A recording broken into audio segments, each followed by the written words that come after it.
किनकि यो हाम्रो परम्परा हो गोइठा बाल्ने कसैले हाम्रो गोइठाको लागि गुनासो गर्नुभएको छ त्यसैले हामी बालन्साको श्रीमतीलाई हामी उपहार दिन खोज्छौँ के भयो यो त अघिदेखि उहाँदेखि बोकेर तपाईँ हिँडिराख्नु त्यही त हिँडेको छु भेट्नु भएको छुइनँ अहिले भेटेपछि उहाँलाई उपहार दिने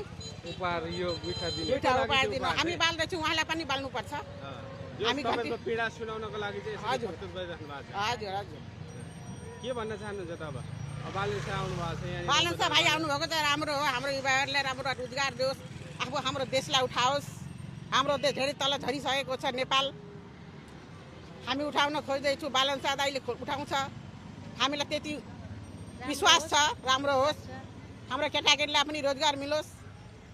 त्यही हाम्रो चाहना छ जय घन्टी जय बालन्सा भाइ भएको छ देख्न सक्नुहुन्छ